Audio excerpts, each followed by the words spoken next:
선언합니다.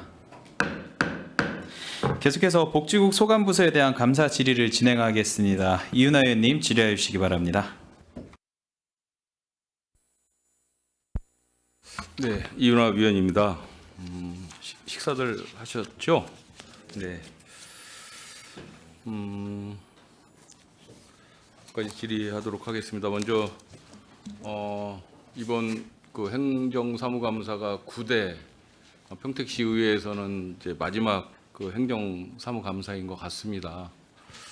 뭐 많은 아쉬움도 있지만 또 다른 또 설레임으로 이렇게 감사에 임하게 됐다는 말씀 드리고요. 저는 이제 뭐 개인적으로 이번 감사는 어떤 전문가 집단이라든지 뭐 시민 단체라든지 뭐 관변 단체 뭐 이런 분들이 보는 우리 시 행정을 바라보는 시각보다는 우리 그 시민분들께서 정말 중간계층에 계신 평 시민들께서 우리 시 행정에 대한 잘잘못 또 잘한 점 뭐 이런 부분에 대해서 그런 시각으로 준비했다는 말씀은 좀 드리겠습니다. 그래서 이번 감사에서는 좀 이따 좀 잠시 보시겠지만 예산 낭비라든지 이제 부적절한 집행과 관련해서는 이제 허투루라는 표현을 써서 좀 준비를 했고요. 또 하나는 어떤 앞으로 이제 정책 그 변화라든지 또 앞으로 또 혁신 문제라든지 또 다른 또 대안을 제시하는 부분에 대해서는 체인지라는 제목으로 몇 가지 자료를 좀 준비했다는 말씀을 먼저 좀 드리도록 하겠습니다.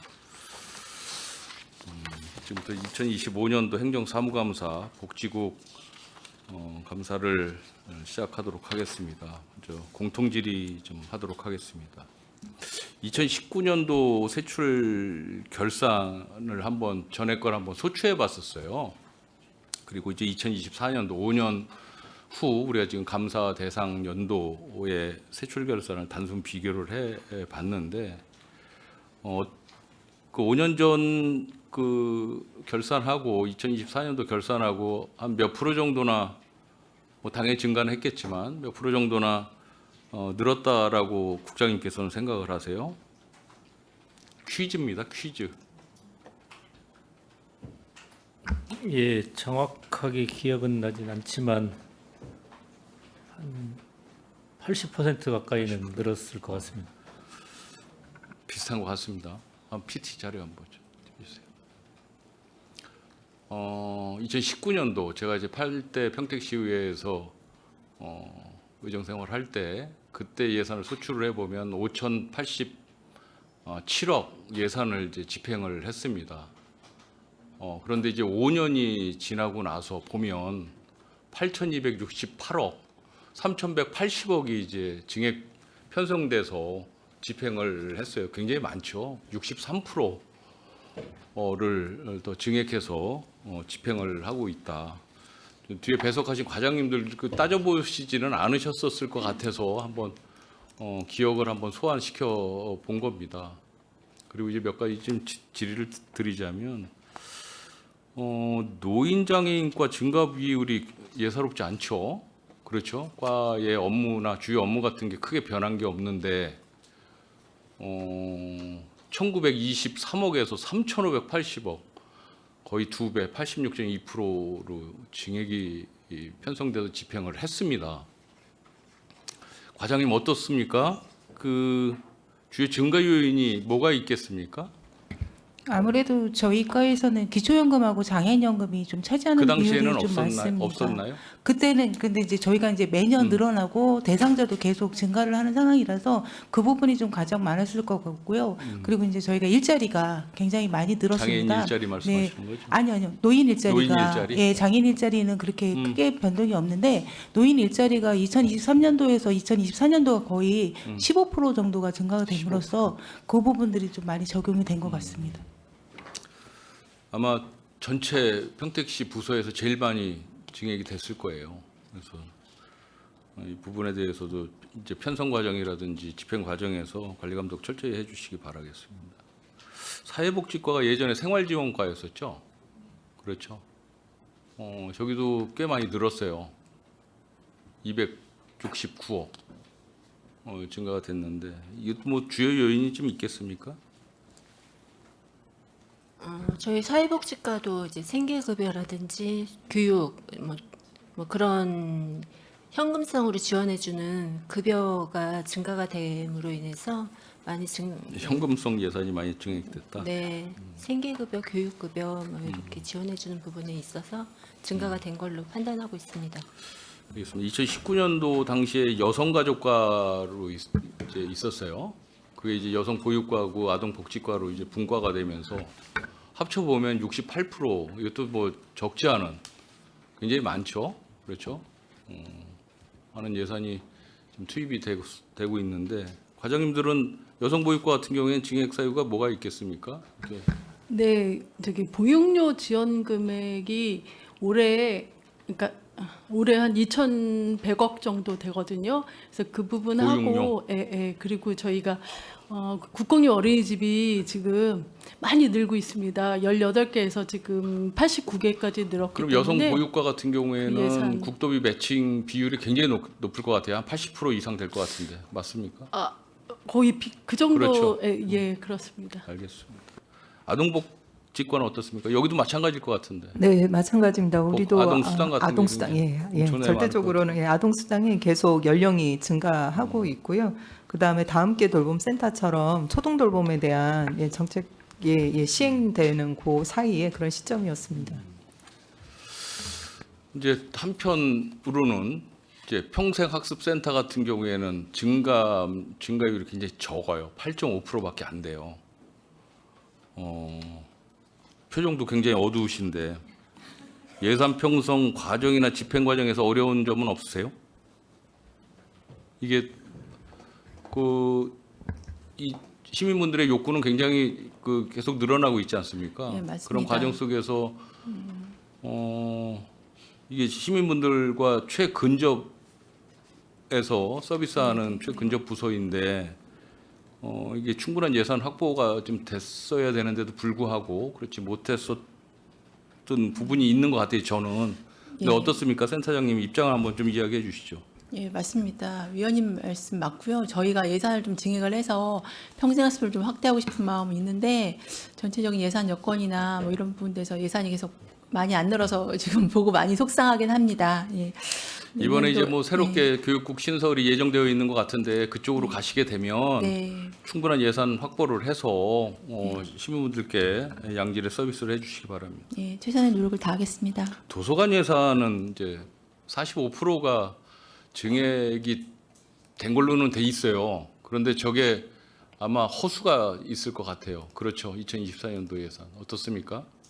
예, 실질적으로 운영비나 사업비 증가액은 없죠. 거의 없는 수준이고 저희가 인프라가 많이 부족하다 보니까 건립비 비중이 그렇죠. 건립비가 예, 지금 저기 포함된 거죠. 예, 그렇습니다. 맞습니다. 거의 증액 요인이 없는 것 같습니다. 도서관은 이따가 별도로 격려하는 어떤 말씀을 따로 한번 드리도록 하겠습니다.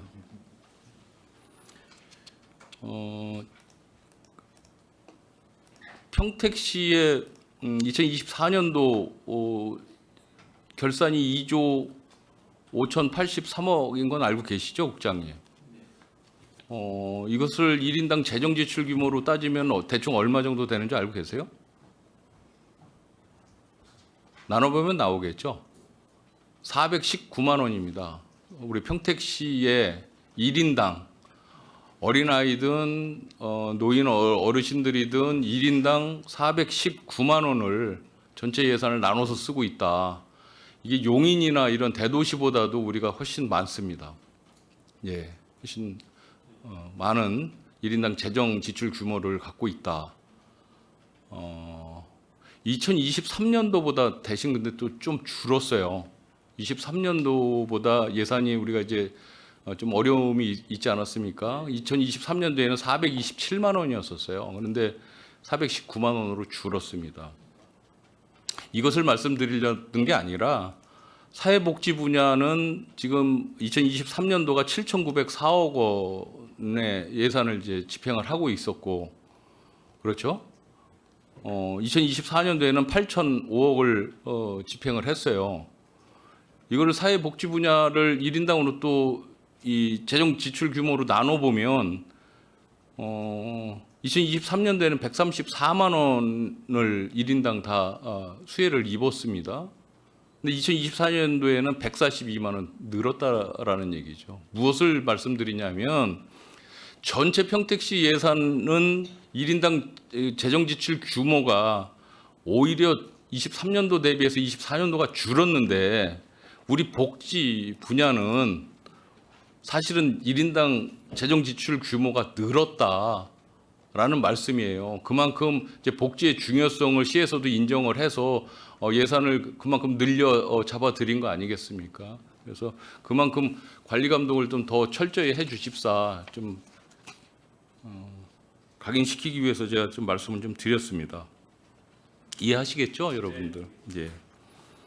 2024년도 복지국 집행 예산 집행률이 얼마나 되는지 알고 계시죠? 당연히. 24년도 전년도 우리 복지국 예산 집행률은 97.9%였습니다. 집행 잔액이 170억. 큰 문제 없습니다. 그런데 이제 2월액이 288억입니다. 전년도에. 전체 예산의 3.5%가 2월이 됐는데 이 주요 사유가 뭐가 있겠습니까? 건립사업 예산들이 좀 있을 뭐 도서관이나 그리고 일반 뭐 다른 게 또 있나요? 288억 중엔? 예? 복지관 같은 거 그거 다 2월 된 거. 예, 예절관하고 안정 어린이집도 건축비가 아, 예, 그렇습니다. 2월 됐습니다. 예, 부득이한 뭐 2월에 있을 수 있습니다. 뭐 그런 상황을 제외하고서는 2월액을 뭐 당연히 뭐 최소화하는 데 노력하고 계시겠죠. 그렇죠? 아동복지과 집행률이 좀 떨어져요. 유독 92.3%로 집행률이 좀 떨어지는데 어떤 사유가 따로 있겠습니까? 지금 예산 편성으로 좀 가장 큰 사업이 아동 수당하고 그 다음에 이제 아동 발달 계좌라는 사업이 있습니다. 그거는 이제 저소득층 아동에 대한 그 자산 형성처럼 그 통장 사업인데요. 지급률이 좀 떨어져서 그런 거죠. 예, 그 대상 범위가 상대적으로 굉장히 느는 반면, 그 사업에 참여하는 아동 수가 적습니다. 뭐 이해하겠습니다. 좀 더 잠깐 다시 반납할 때 반납액 이야기할 때 잠깐 얘기하겠습니다. 2025년도 1회 추경 포함해서 복지국 세출 예산은 당연히 얼마인 줄 아시겠죠? 네. 얼마죠? 8,074억입니까? 자료에는 8,132억으로 돼 있는데 1회 추경까지. 아무튼 뭐 그 정도 됩니다. 그렇죠?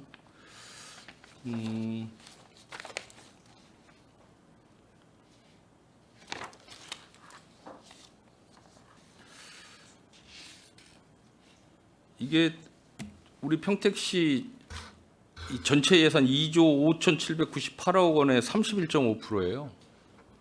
그리고 이제 특별회계를 제외한 2조 1,401억 원의 38%, 그건 40%. 늘 그래 왔죠. 한 40% 정도. 많은 예산을 집행하고 있습니다. 정말 국장님께서 또 과장님들께서는 정말 책임감을 가지시고 예산이 허투루 사용되지 않도록 관리 감독 철저히 해주시기 바랍니다.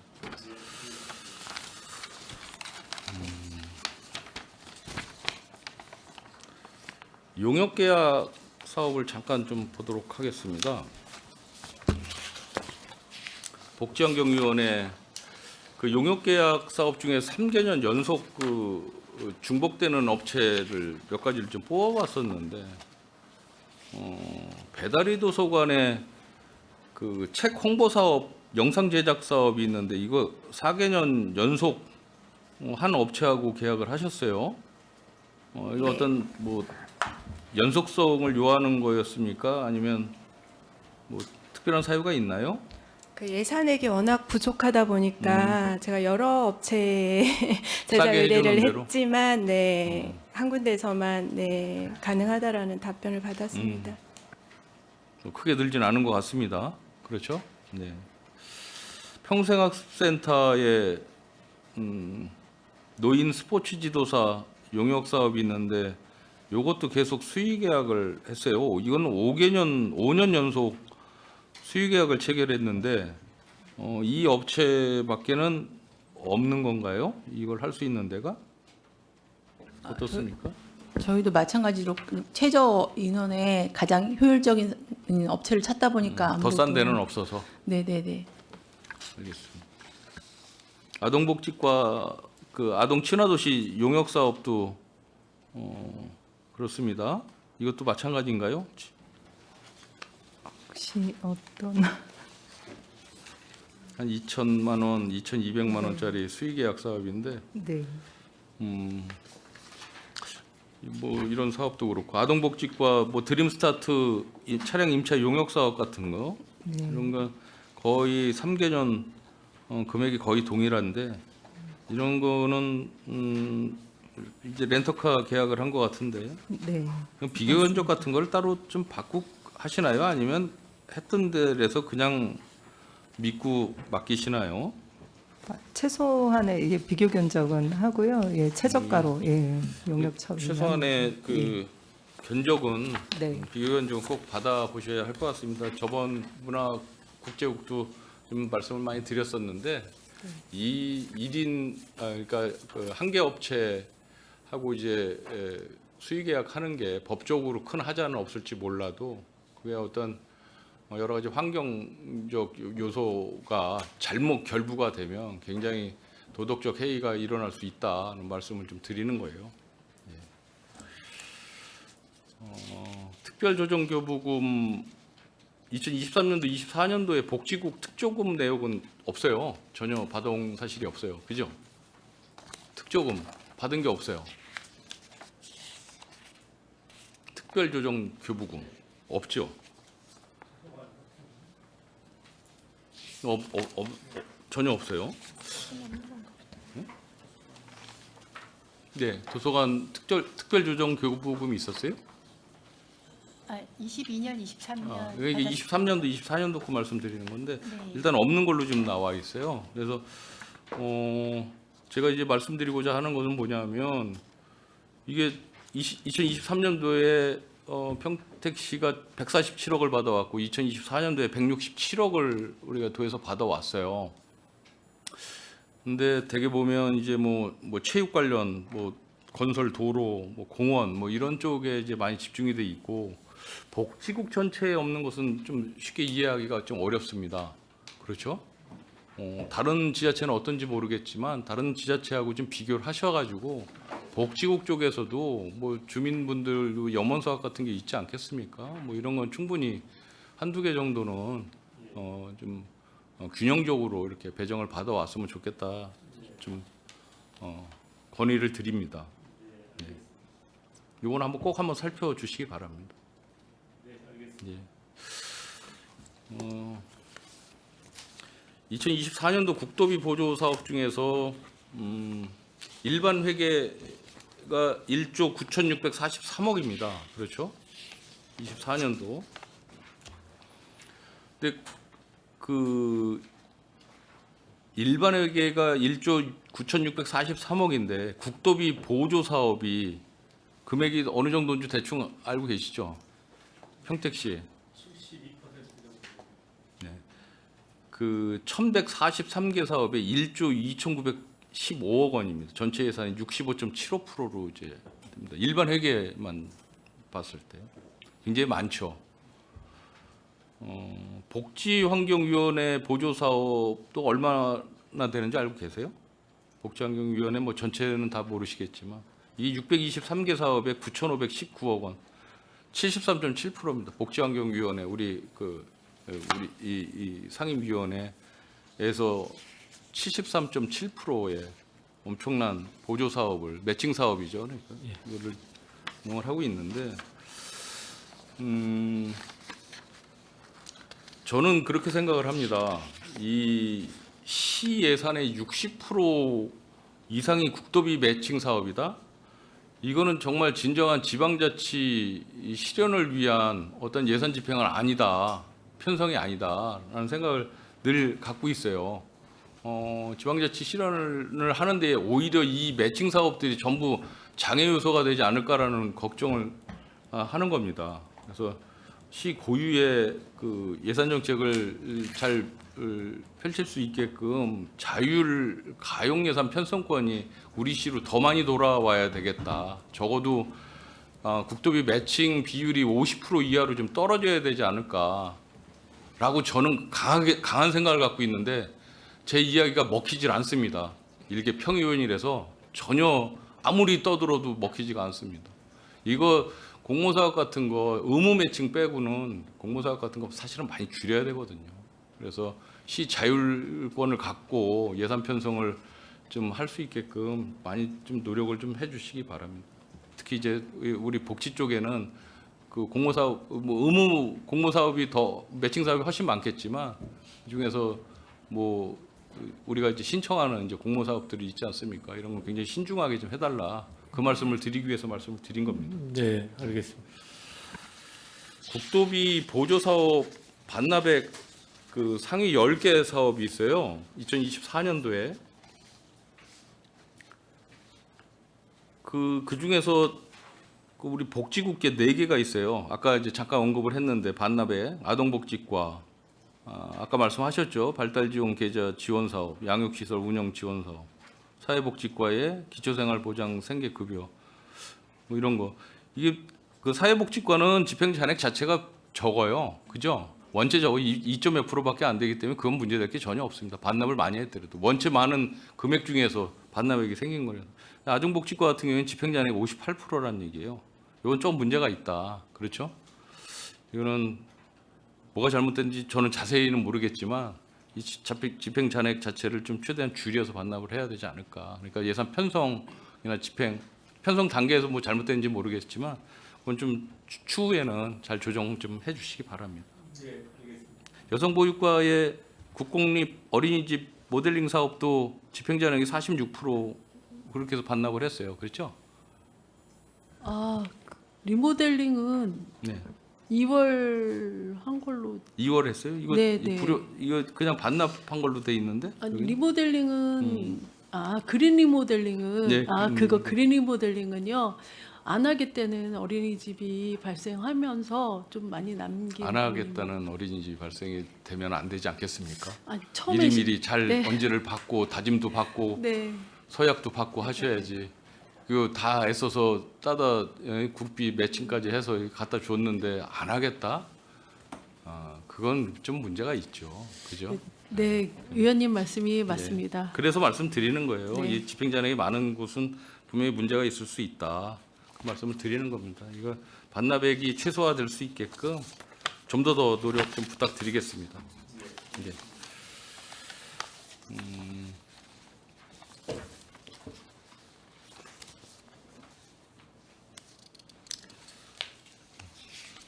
아까 띄웠죠? 다 조기 다 나와 있는 겁니다. 네, 그죠? 예.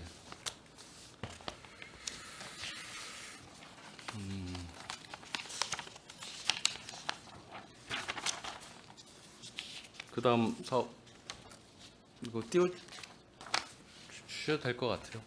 네. 그 노인장애인과의 그 좀 문제가 있는 사업들에 대해서 뭐 질책하려는 것이 아니라 추후에는 이런 사업에 대해서는 좀 문제가 있으니 재고를 하자는 차원에서 말씀을 드리겠습니다. 이게 폭삭 저 출장 스팀 세차 사업 기억하시죠, 과장님? 그리고 한 4년 전에 동방 스팀 세차 스팀 스테이션 지원 사업도 기억하고 계시죠? 저게 폭삭 모 횟수다예요. 이야기하기는 표현하기는 그렇지만 저 원안에 들어갈 말은 다 여러분들 알고 계실 겁니다. 다. 일단 그 장애인 출장 스팀 세차 지원 사업 보겠습니다. 2022년도 1월 달에부터 2024년 12월 달에서 종료가 이제 된 사업인데요. 이게 3개년 동안 시 지원이 1억 9,500만 원이 들어갔죠, 과장님? 네, 맞습니다. 그죠? 네. 1억 9,500만 원이 들어갔는데 저게 이제 최초 시작하기를 봉사단체에서 이제 보조금 사업으로 해서 레이를 2대를 뽑아서 기증을 하면서 시작이 된 거예요. 5,200만 원짜리. 그 합의 한 2억 한 5천만 원 정도가 이제 들어간 적지 않은 예산이 이제 투입이 된 세차 사업인데 결국은 종료가 됐어요. 예, 문제가 좀 발생이 돼서 이제 법적인 문제도 이제 발생이 돼서 다들 알고 계실 것 같습니다. 그 다음 장 보시죠. 다시 뒤로. 예. 그 지금 이런 그 스팀 세차 사업에 그 2022년도에도 7,500만 원 예산을 이제 투입을 했어요. 그죠? 2023년도에 집행률을 보면 한 6,400만 원 투입이 되고 2024년도에도 6,300만 원 정도가 같이 지출이 됐는데 이게 이제 운영은 어떻게 했습니까? 몇 분이 두 분이 하셨나요? 예, 두 분이 하셨습니다. 두 분이 하셔가지고 2022년도에 차량을 345대를 세차를 했고 23년도에 270대, 2024년도에 189대, 합의 804대, 800대 정도를 세차를 하고 사업 종료가 됐어요. 근데 이게 장애인의 이제 특수성이라는 게 분명히 있죠. 그 본인들의 이제 역량 같은 게 일반인들하고는 조금 차이가 날 수가 있습니다. 이게 뭐 이렇게 낮춰서 말씀드리는 것이 아니에요. 충분히 그럴 수 있으리라 생각을 하는데 그런 거를 차치하고라도 보면 이게 운영 보조금 들어간 거를 자동차 이 비용은 빼고라도 이게 한 대당 차 세차하는데 24만 5천 원이 투입이 되는 거예요. 그렇죠? 24만 5천 원이 한 대당 평균 이 차량을 나눠 보니 투입 예산에 한 대당 24만 4천 원씩 세차 비용으로 사용이 됐다. 세차 수입은 총 3년 동안 2,200만 원 정도 평균. 참 문제가 있다. 일단 말씀을 좀 드리겠습니다. 이게 왜 이렇게 좀 문제가 야기가 됐습니까, 과장님? 어떻습니까? 이런 사업들이?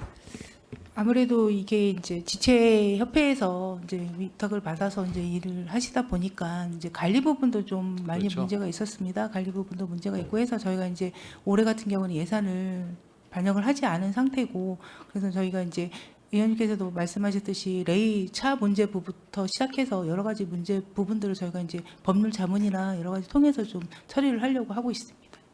이게 이제 뭐 차량 운영비도 상당히 많이 들어가고 뭐 세차 기술 교육비도 1년에 660만 원씩 지급까지 해가면서 장애인 자활을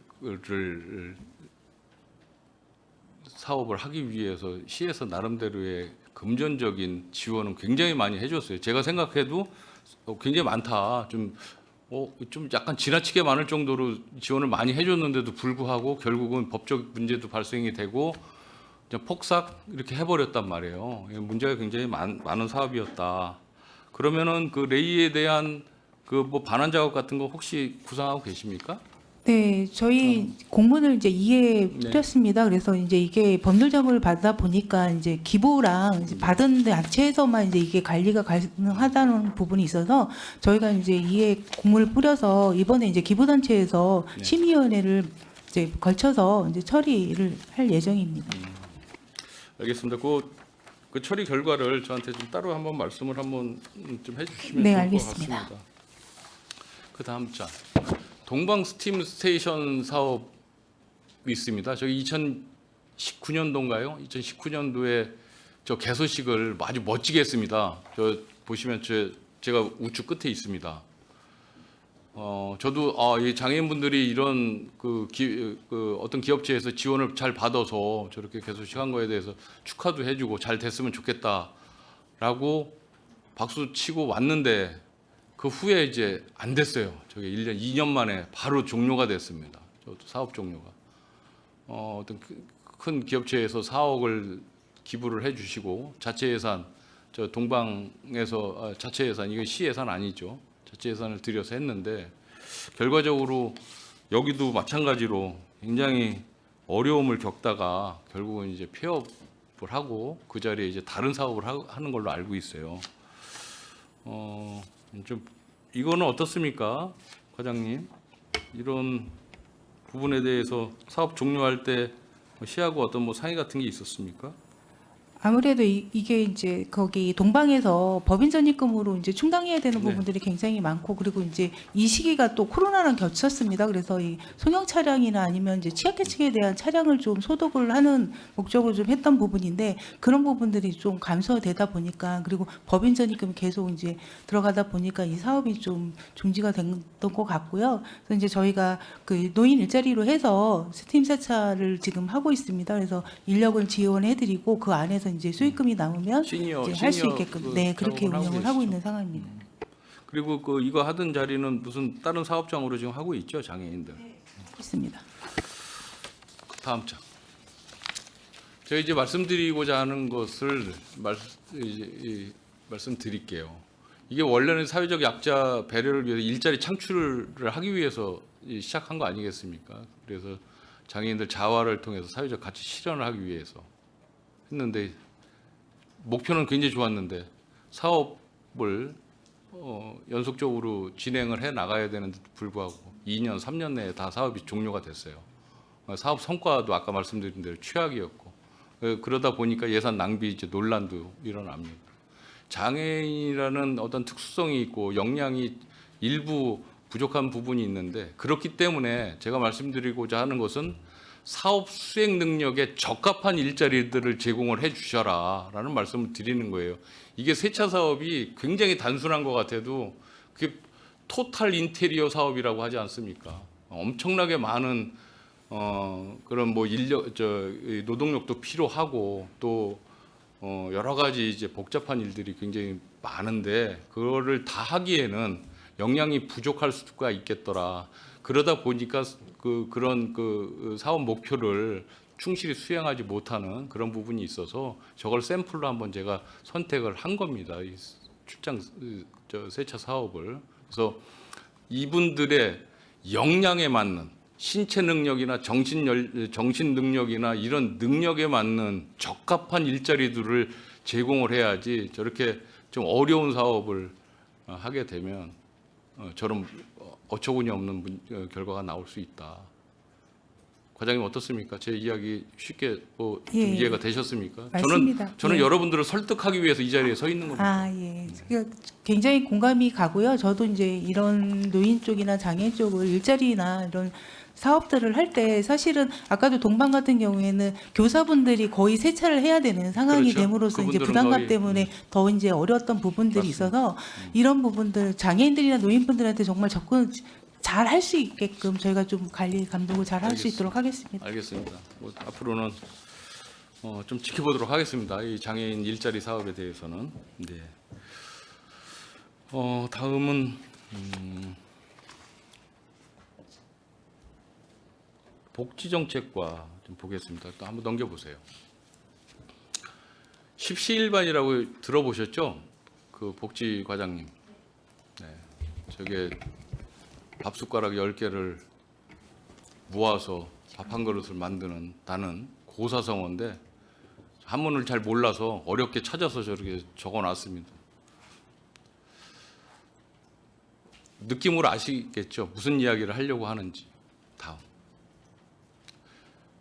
이게 평택시 행복나눔본부 기부금 모금 실적입니다. 2021년부터 2024년, 25년까지 계속 진행을 하고 있는데 증가율이 떨어져요. 뭐 현물은 전 뭐 별로 이렇게 기부 물품이긴 하지만 기부라고 저는 잘 생각을 안 합니다. 현물은 일단 현금을 기준으로 봤을 때 보면 2021년도에 14억이었는데 2024년도에도 14억 수준이 그대로 그 수준이라는 이야기죠. 지금 행복나눔본부 어떤 식으로 운영을 하고 있습니까? 행복나눔본부를 어떤 식으로 운영을 하고 있습니까? 아, 잘 모르세요? 아니요. 그게 아니라 행복나눔 본부 내에서 이제 홍보도 하고 저희 이제 기부 들어오는 부분이 있으면 그분들하고 이제 상의를 해서 정말로 필요한 거에 대한 거를 배분도 하시죠? 배분도 예. 위원회가 있어서 기부금 들어올 때 배분할 때 다 위원회를 거쳐서 진행도 지금 하고 있습니다. 평택시에서 기부금 모금은 어떤 경로로 다 취합을 하고 있죠? 실정 취합을? 행복나눔본부 또 행복나눔본부로 직접 들어오는 경우도 있고요. 네. 저희 시 쪽으로 시에. 예, 저희 관련 부서 쪽으로 들어오는 경우도 많이 들어오면 있습니다. 행복나눔본부로 일단 다시 가지 않나요? 네, 가서 맞습니다. 다시 재받은 그러니까 네네. 결국은 행복나눔본부 하나 하고 그 다음엔 또 어디 있습니까? 공동 모금회하고 저희 평택시하고 행복나눔본부랑 저희가 이제 협약을 해서 공동 모금회 쪽으로 들어갔다가 아니 다시 그러니까 네. 제 얘기는 일단 모금 실적 잡히는 것이 공동 공동 모금회 거기 말고 실제 지금 상징적으로 평택시에서 기부금을 모금하는 곳이 행복나눔본부가 대표적인 거잖아요. 거기서 총괄하고 있잖아요. 그렇죠. 그거 말고 또 어디 있냐는 얘기예요. 네, 뭐 기부금은 이제 그 우리 시에서 하는 행복나눔본부 외에는 이제 그 뭐 사회복지 시설이나 기관들, 그렇죠. 법인들 이런 데가 있는데 그런 쪽 거를 다 취합하지는 않습니다. 그렇죠. 그거는 안 하고 있죠. 다음 넘겨보세요. 이 평택복지재단 수탁기관들이 모금을 일부 하고 있어요. 그렇죠. 네, 그걸 뽑아봤는데 저것도 굉장히 취합이 잘 안 되더라고요. 굉장히 어렵게 한번 뽑아본 건데 뭐 노인복지관이나 장애인복지관, 뭐 가족센터 이런 데서 직접 이제 기부금 받는 것을 그래도 나름 복지재단에서 실적을 취합을 해가지고 공개를 한 건데 저것도 마찬가지로 보면 평균보다 적어요. 적어조차도. 네. 그러니까 전체적으로 행복나눔본부도 평균에서 떨어지고 복지재단 산하 수탁기관에서 모금하는 실적도 굉장히 떨어지더라. 다 수치상으로 나오지 않습니까? 좀 기부 그 문화가 평택시는 많이 떨어진다는 말씀을 좀 드리는 거예요. 다음. 자 이제 전년도에 그 행정사무감사에서 기부 키오스크를 한번 이야기했었던 것 같은데 예산 그 조치 결과를 보면 조치 결과를 보면 참 답답한 게 시의 재정 요건으로 예산 확보에 어려움을 겪고 있으나 나눔 문화 활성화를 위해 지속 노력하겠음. 아주 일상적인 표현을 써서 기부 키오스크 예산을 세우질 않으셨는데 저거 비싸지 않은 걸로 알고 있는데 전 시범적으로 좀 도입을 해야 되지 않겠습니까? 저렇게 부산에서도 있고 뭐 부천에서도 있고 또 다음 뭐 수원에서도 시장님이 지금 자랑하고 계시잖아요. 우리 시장님도 저렇게 자랑하시는 모습이 좀 있었으면 좋겠다는 말씀을 드리고 그리고 전통적인 도네이션 박스 같은 것도 평택시 어떤 관공서에 단 하나도 없습니다.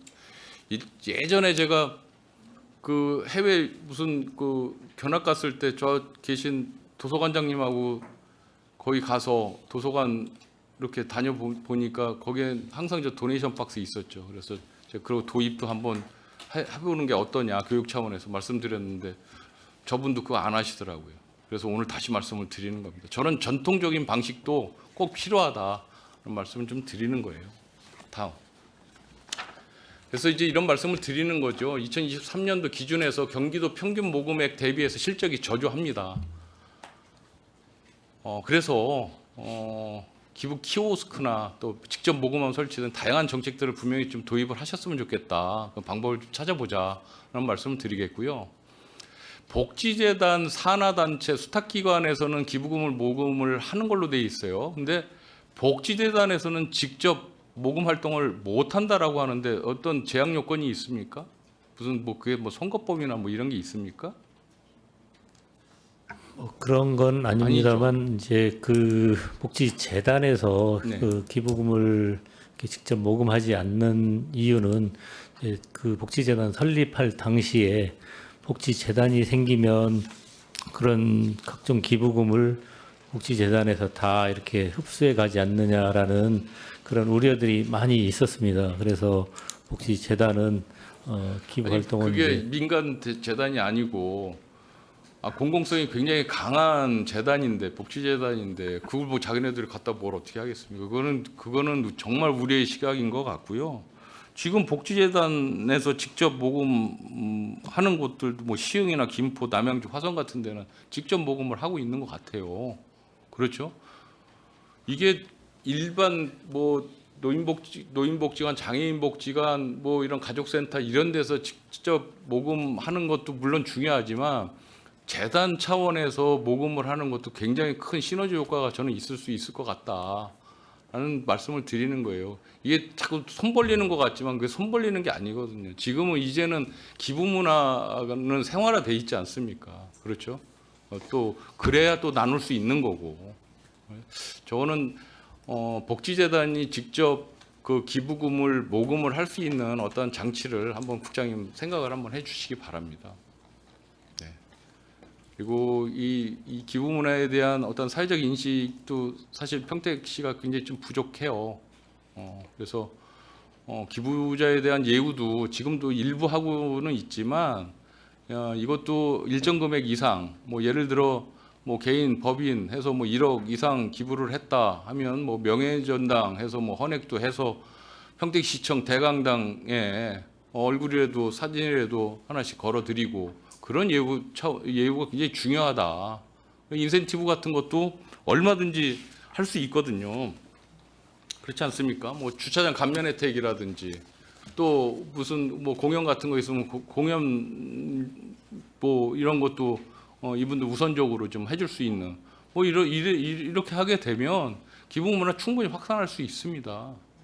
예전에 제가 한번 이런 명예전당 같은 것도 헌액하고 하는 부분에 대해서도 시에 한번 제안을 했는데 단칼에 잘리긴 했지만 앞으로는 좀 더 이런 뭐 봉사, 이런 나눔, 기부 이런 부분은 평택시에서 지금보다 더 확산시켜야 되지 않을까 하는 말씀 드립니다. 이게 왜 적어도 경기도 평균보다 높지가 않다. 아까 그 데이터도 나와 있지만 경기도 평균보다 적기 때문에 말씀을 드리는 거예요.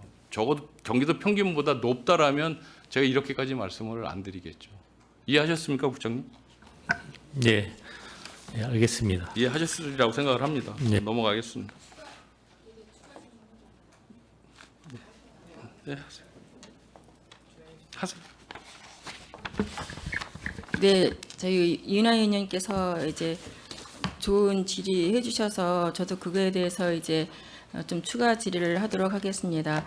지금 현재 본 의원도 작년도 행감 때도 말씀을 드려서 유니버설 디자인에 대해서 키오스크를 좀 설치를 하자. 그래서 기부 문화가 확대될 수 있도록 하자. 뭐 1,000원부터 5,000원, 10,000원 이런 식으로 해서 하다 보면은 우리 시민들이 기부는 하되 그 투명성이 없기 때문에 기부하고 싶은 그런 마음들이 접어드는 건 사실이거든요.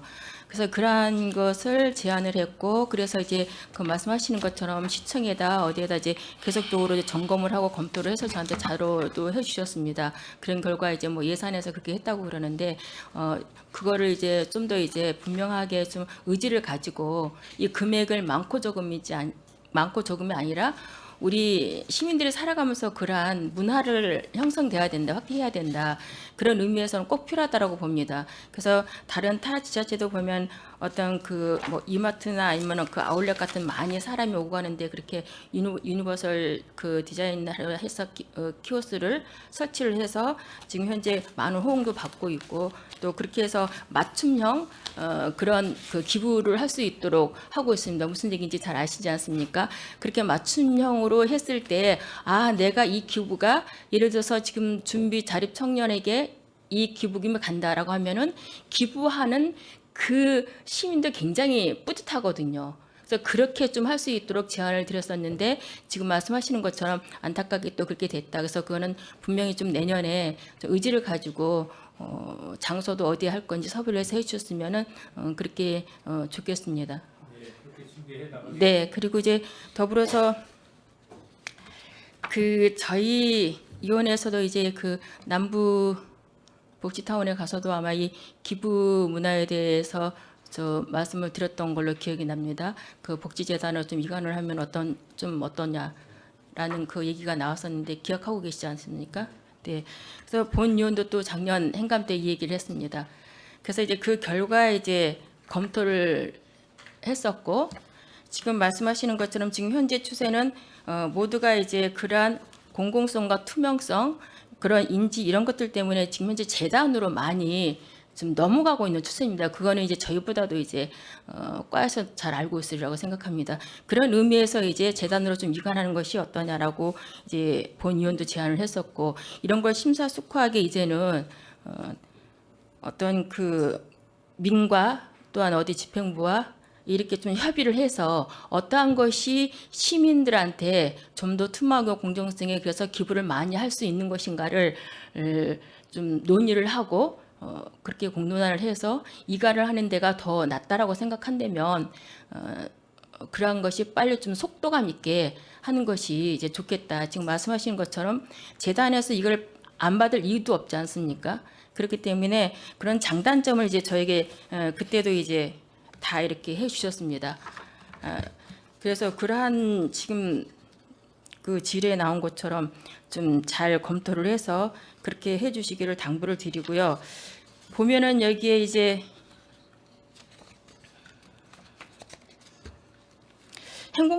평택 행복나눔 그 업무 재료 협약서를 보니까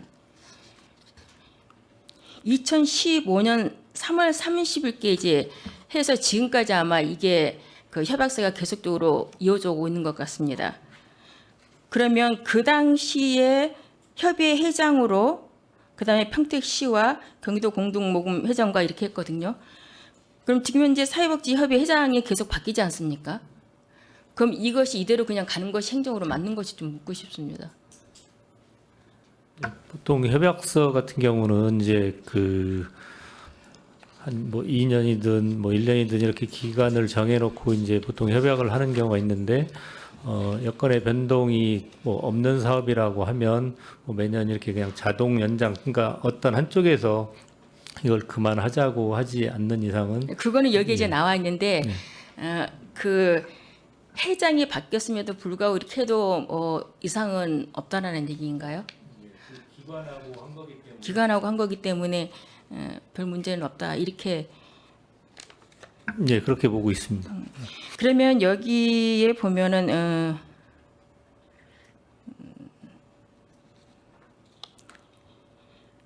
이걸 복지재단으로 이관했을 때 이제 검토를 했을 때 어떻게 말씀을 해주셨냐면은 복지재단의 나눔 사업 추진의 여건이 현 상황에서는 어렵다라고 했거든요. 그 당시 어려움이 무엇이었습니까? 뭐 어떤 그런 뭐 물리적인 어려움이라기보다는 그 이제 기부금 모금 사업의 이제 일원화를 이제 하려고 이제 그런 이제 행복나눔 본부를 했었던 상황인데 그 지금 현재 하고 있는 곳에서 그거를 이제 철회할 의사가 없는 상황에서 이걸 그때도 이렇게 말씀을 한다든가, 하셨습니다. 예. 민관에서 하는 것을 이제 복지재단으로 이관하는 거에 대해서 합의가 안 되었던 거 아닙니까? 이제 결론적으로 얘기를 한다면. 그럼 이거를 지금 말씀하시는 것처럼 우리가 그 현장 활동에서도 말씀하셨던 거는 그 이후에 그럼 어떻게 의논을 해보고 계시는지 추진에 대해서 해보고 계시는지 좀 여쭙고 싶습니다. 뭐 그 부분에 대해서 이제 뭐 이렇게 좀 세밀하게 그 다루지는 않았는데 한번 그 부분 한번 좀 살펴보도록 하겠습니다. 좀 더. 저희 예. 의회에서 의원님들이 이러한 거를 건의를 하고 드렸을 때는 바로 이제 이런 걸 어떻게 할 것인가 좀 회의를 논하고 이런 것을 대안을 어떻게 할 것인가라는 것을 좀 추진을 했어야 되는데 저희들이 매번 제안을 하게 되면은 그 후에 중간중간 지금 현재 추진은 어떻게 되고 있습니다라는 거를 좀 보고를 해주셨으면 좋겠는데 그 이후로는 전혀 이거에 대해서 관심 바뀌었다는 얘기인 거죠. 그러니까 그 부분을 저는 이제 지적하고 싶습니다. 그러면은 지금 말씀하시는 것처럼 민간 협의회에서 우리는 복지재단으로 전혀 안 넘어가겠다면 그냥 계속 안 넘어간다는 말씀인데 이제 좀 그걸 제대로 좀 협의를 하시고 검토를 해주셔서 저희들한테 좀 보고를 해주셨으면 좋겠습니다. 이상 또 계속 하셔야 되니까 여기서 마무리하도록 하겠습니다. 이건. 네, 숨 돌릴 틈을 주신 우리 최선자 위원님께 고맙다는 말씀 드립니다. 아동복지과면 평택시 아동 학대 지금 현황을 지금 다 파악하고 계시죠? 당연히 파악하고 계시겠죠. 그렇죠? 네, 공개하지는 못하지만 예, 파악하고 있습니다. 아, 공개는 못 하는 건가요? 네. 그럼 저도 공개를 못 하는 건가요? 그러면 안 되나요? 개별적으로 예, 따로 예, 필요하시면 예, 아니, 자료를 드리도록 제가 하겠습니다. 갖고 있는 자료도 이거 다 공개돼 있는 자료인데 네. 저는 상관없는 것 같은데 네. 그렇습니까? 학대에 대한 어떤 네. 그 공개된 자료는 네, 예. 왜냐하면 근데 뭐 조사 공개가 됐는데 이게 2023년도 자료는 복지부에서 한번 네, 내려 보내주긴 제가 갖고 있는 했는데, 거는 예. 경기도 영유아 통계표를 갖고 말씀드리는 건데 이건 다 공개가 되어 있는 거거든요. 그냥 공개하겠습니다. 네, 예. 예, 넘겨주시죠. 저도 그림 그리는데 좀 어려웠습니다. 뭐 제가 직접 그린 건 아니지만 그림 다시 계속 보여주세요. 지금도 어디선가 저러고 있을 수 있습니다. 다음. 요게 이제 경기도 영유아 통계표를 인용한 겁니다. 저희가 임의적으로 만든 건 절대로 아니고요. 아동 학대 신고 건수를 좀 보면 우리 평택시가 경기도 평균 대비해서 총 신고 건수가 경기도 평균이 436건입니다. 그런데 평택시가 577건, 전체 경기도 평균보다 32%가 신고 건수가 많다. 과장님 알고 계셨어요? 네. 당연히 알고 계시겠죠. 학대 판정 건수도 보면 경기도 평균이 246건인데 평택시가 엄청나게 많죠. 413건. 68%가 평균보다 많습니다. 일단 우리 평택시가 경기도 평균보다 아동 학대 판정 건수가 68%로 확실히 많다. 문제가 분명히 있다. 하는 말씀 드리겠습니다. 다음. 실제 이제 판단 건수라고 뭐 저는 잘 모르겠지만 이제 의심 신고 건수가 있고 판단 건수가 있는데 이제 판단 건수를 비교해 보면 2022년도에 우리 평택시 아동 학대 건수가 323건이었는데 그러니까 한 달에 한 10건 정도 되는 거죠. 아니 한 달에 맞나요? 한 달에 몇 건이야? 한 건, 하루에 한 건. 굉장히 많은 거죠. 따지고 보면. 2024년도에 아동 학대 건수가 458건으로 41.8%, 굉장히 많이 급증을 하고 있어요. 이건 평택시에서 저런 학대 건수가 저렇게 급증하고 있다라는 것은 젊은 평택을 우리가 지향하는 우리 입장에서는 굉장히 문제가 좀 있다, 안타까운 일이다 그런 말씀 좀 드리겠습니다. 다음. 그래서 이제 말씀을 드리자면 당연히 지금 평택시의 아동학대 예방 및 피해 아동 보호에 관한 조례가 제정돼서 시행이 되고 있죠. 네. 이 조례에 근거해서 아동학대 근절 대책 마련하는 이런 조항도 다 있죠. 실제 활동도 지금 하고 있는 것 같고요. 그리고 또 피해 아동 보호 시설도 쉼터도 지금 운영하고 있고요. 네. 재활도 지원하고 있는 것 같습니다. 그런데도 불구하고 이게 줄어들기는 사실 쉽지 않죠. 인구가 늘어나기 때문에 또 젊은 층이 많이 유입을 해서 출생률이 높아지기 때문에 저런 어느 정도 이제 늘어날 수밖에 없는 상황이긴 하지만 최대한 좀 억제해야 되지 않을까 그런 말씀을 드리는 거죠. 그래서 저 보육시설의 학대 감지 기능 AI 기반에서 그 시스템이 있는 것 같습니다. AI 기반 학대 인식 시스템 해서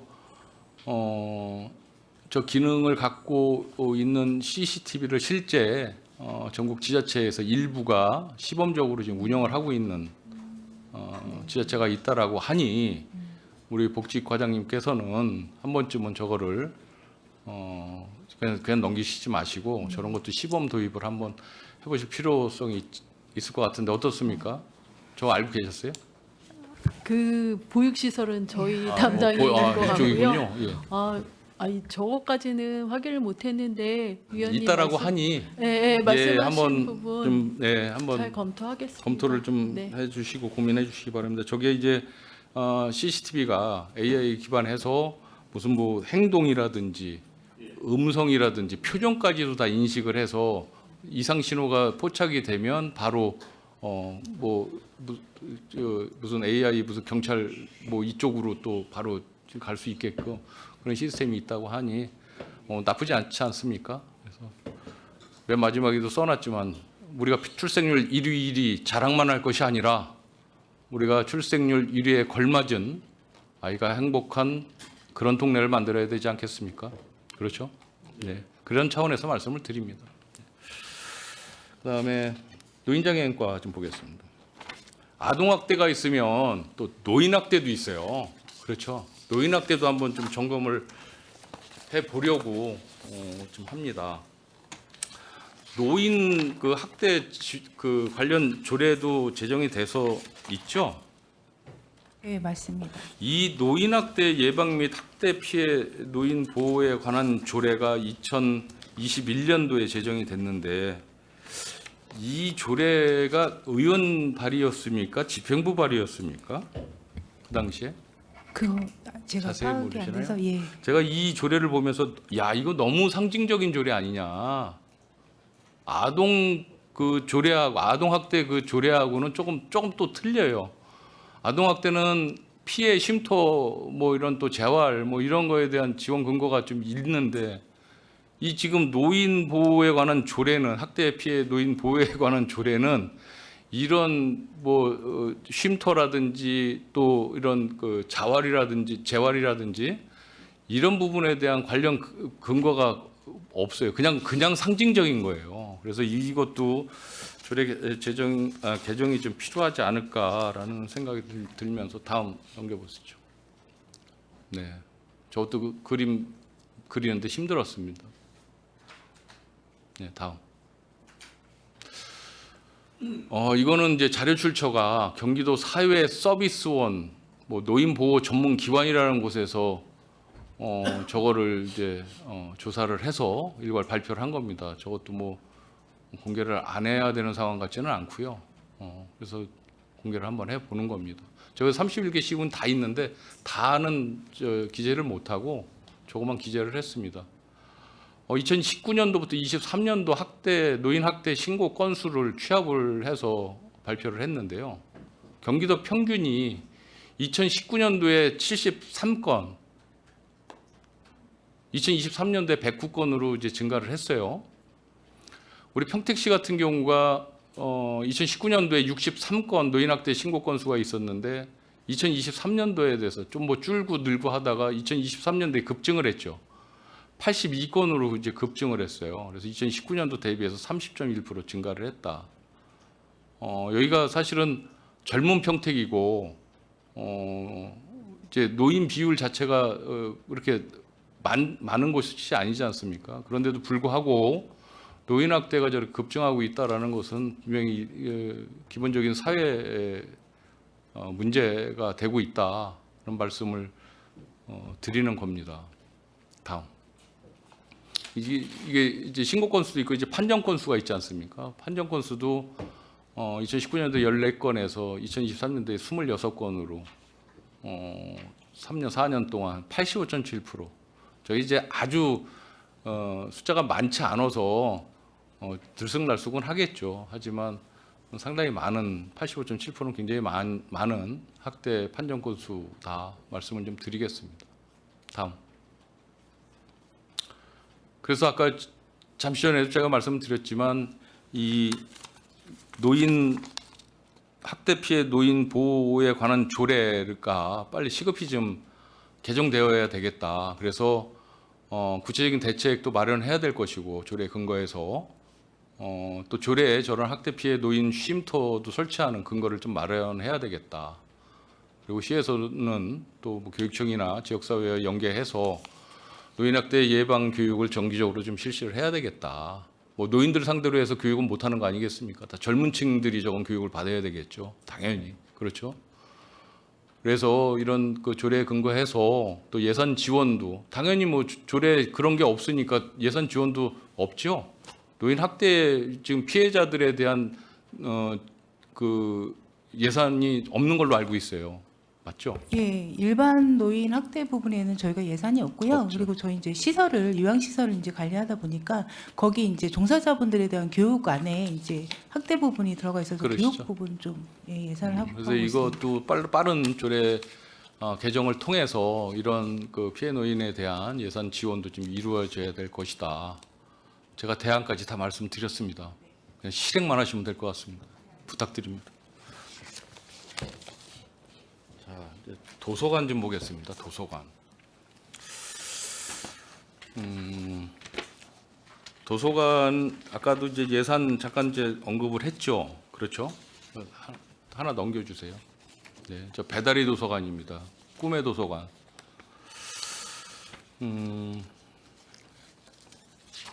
어떻습니까? 예산 그 지금 늘질 않고 있는데 예산 집행하는 데 있어서 어려움은 없습니까? 워낙 어렵기 때문에 감수를 하는 부분이 있어야 된다고 생각은 하지만 시민 요구에 비해서는 많은 어려움이 있습니다. 하나 어려움이 있죠. 네. 더 잘하고 싶은데 더 잘할 수가 없어. 예산이 많이 부족해서. 관장님 우시려고 그러는데. 자, 다음. 네. 경기도 지자체 도서관 예산을 좀 비교를 해봤어요. 2024년도, 25년도. 우리 평택시 예산이 80억에서 135억으로 갑자기 확 뛰었어요. 근데 저 이유가 있죠. 도서관 건립 예산이 저 57억 정도가 잡혀 있어요. 실제 본 예산은 78억 정도밖에 안 돼요. 더 적어요. 오히려 줄어들었다는 얘기죠.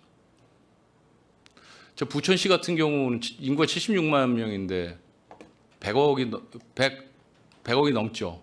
우리가 이제 한 78억 정도 되는데 부천시는 저 105억 정도 되고 남양주시도 저기도 도서관 건립 비용이 포함돼 있어서 하지만 저기도 무조건 100억이 넘죠. 그렇죠? 한 130억 되는 거. 안산시 990억, 안양시 굉장히 176억이에요. 안양시 굉장히 높아요. 알고 계시죠, 원장님? 지금 우리 평택시 도서관 현실입니다. 저게. 저 예산만 저럴 뿐이죠. 다음. 자, 도서관 현황을 좀 보겠습니다. 관장님은 알고 계시죠? 지금 저 상황에 대해서. 저도 저거 보고 깜짝 놀랐어요. 이게 경기도 공공도서관 통계 자료인데 2024년 12월 말 이것도 홈페이지에 다 올라와 있는 거예요.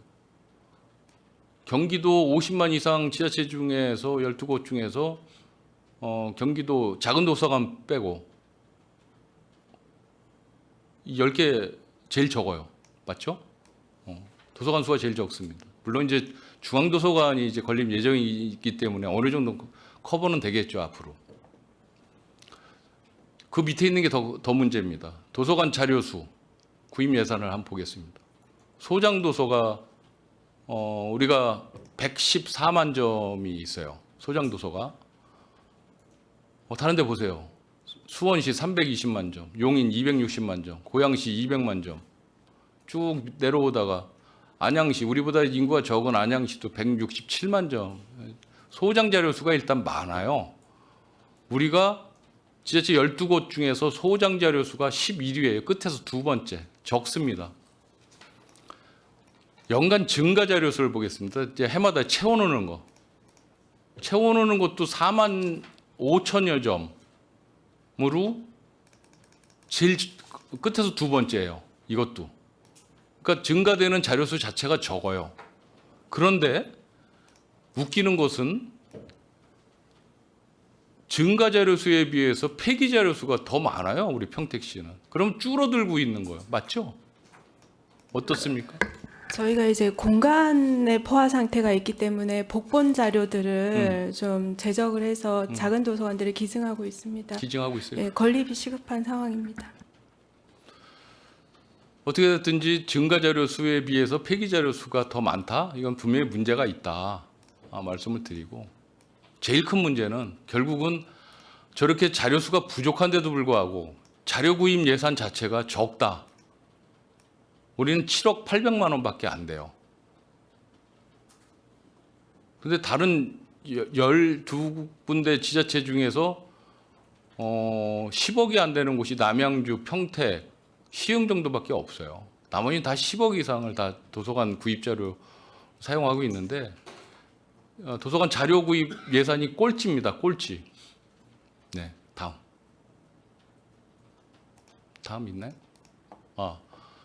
자, 이거 그 도서관 장애인 자료 또 한번 보겠습니다. 장애인 자료. 이것도 관장님 알고 계시죠?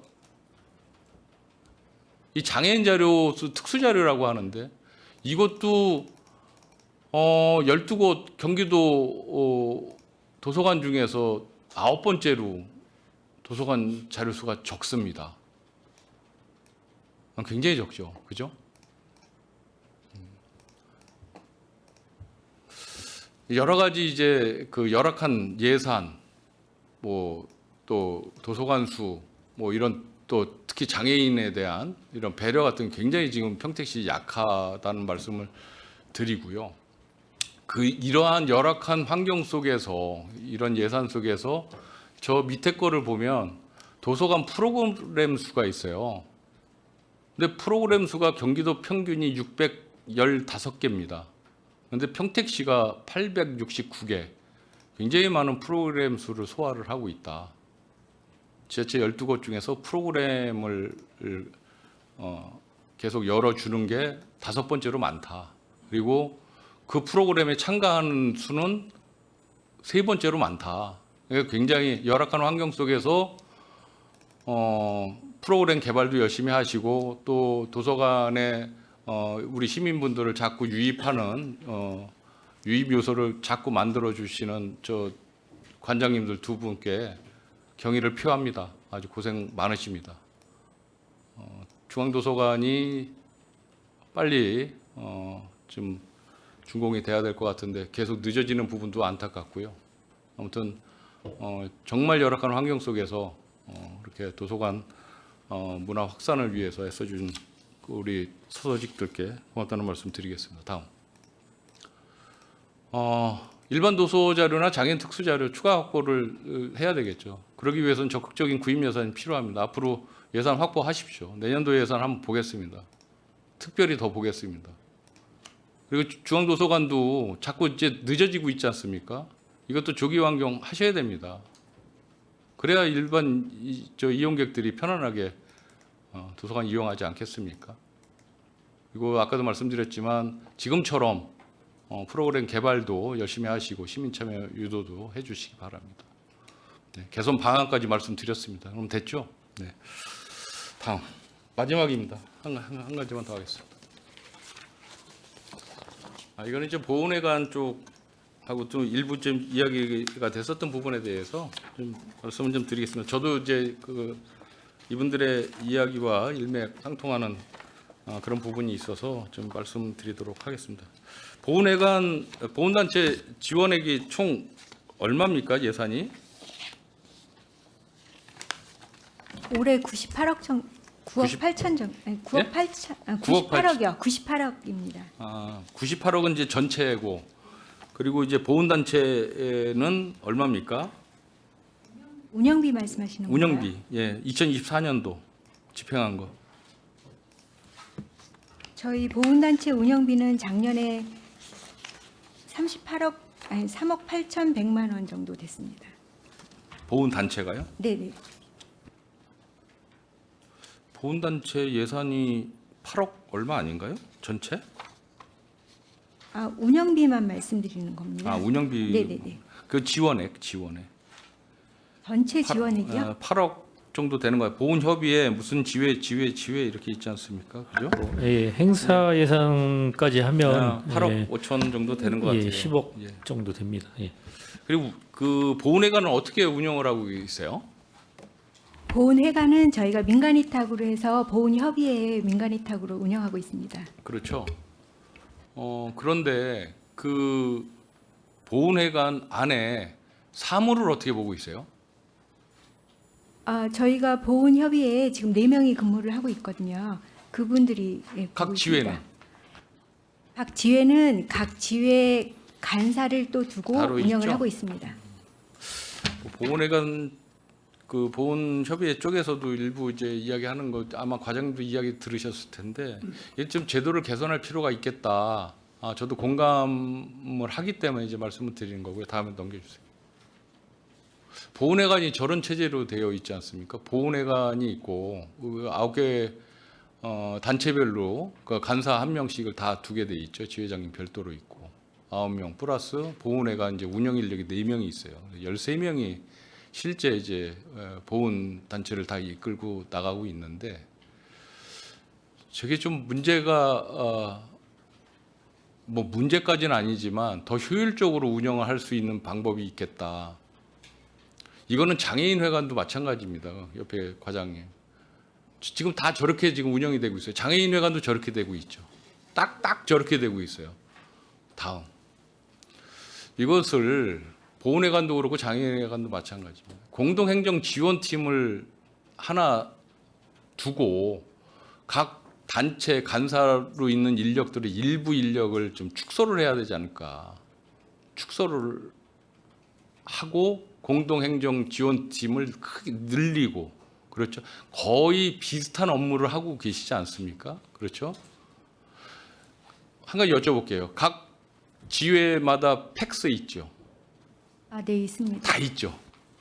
팩스 9개가 있는 거예요. 하나만 있어도 되는데 팩스를 9개를 운영을 하는 거예요. 저희 아무것도 아닌 것 같지만 그리고 팩스 운영하고 뭐 여러 가지 뭐 복사기 뭐 여러 가지 이런 것도 2-3개 복사기도 2-3개면 될 것을 최소 9개를 놔야 되는 거죠. 그래서 사무 운영비도 굉장히 많이 들어갈 거라는 얘기예요. 1년 예산이. 저거를 하나로 공동행정팀을 만들어서 사용을 하고 각 지회는 지회장님들 다 계시고 하면 저 사무 운영비 최소한 30% 이상 절감되지 않겠습니까? 그것을 뭐 꼭 그 절감액을 보훈단체로 돌려주라는 이야기는 아니지만 기본적으로 별도 예산을 편성 얼마든지 할 수 있는 거 아니냐는 얘기죠. 그 절감액을 가지고 한번 고려해 보시는 것도 나쁘지 않을 것 같다. 합의만 되면. 장애인 회관도 똑같습니다. 저런 시스템으로 가기 때문에 확인을 해보니까 장애인 회관도 저런 시스템을 좀 도입을 해주시는 게 어떨까. 거기도 팩스 몇 대나 있습니까? 실질적으로 저희가 이제 장애인 회관 운영팀이 따로 있고요. 그리고 이제 운영팀 각 있죠. 단체별로 하는데 팩스가 있는 곳도 있을 것 같고요. 근데 제가 전체적으로 다 있다라고는 한번 말씀드리기 파악 없을 것 한번 같습니다. 해보시고요. 네, 이제 파악을 한번 해보겠습니다. 좋은 쪽으로 한번 좀 방향을 한번 고민을 좀 해주시기를 당부드리겠습니다. 좀 길게 말씀을 드렸는데요. 어떻게든지 지금 저 말씀드린 부분은 여러 우리 국과장님들을 뭐 질책을 하거나 책임 추궁하거나 하는 부분은 아마도 거의 없었던 것 같고요. 어떻게 됐든지 조금 문제점으로 대두되는 평택시 전반에 우리 복지국 내에 전반적으로 문제되는 부분에 대해서 일부 제가 문제점을 제기를 했고 그에 따르는 여러분들과 충분히 이제 토의를 거쳐서 대안 제시도 했기 때문에 제가 이렇게 장황하게 말씀드린 것 중에 단 5% 10%만이라도 시 행정에 좀 도움이 되고 적용이 됐으면 좋겠다는 말씀 드리면서 행정사무감사를 마치도록 하겠습니다. 고생하셨습니다. 네, 이은하 의원님 수고 많으셨습니다. 위원 여러분, 원활한 감사 진행을 위하여 잠시 감사를 중지하고자 하는데 이의 있습니까? 이의가 없으므로 15분간 감사 중지를 선언합니다.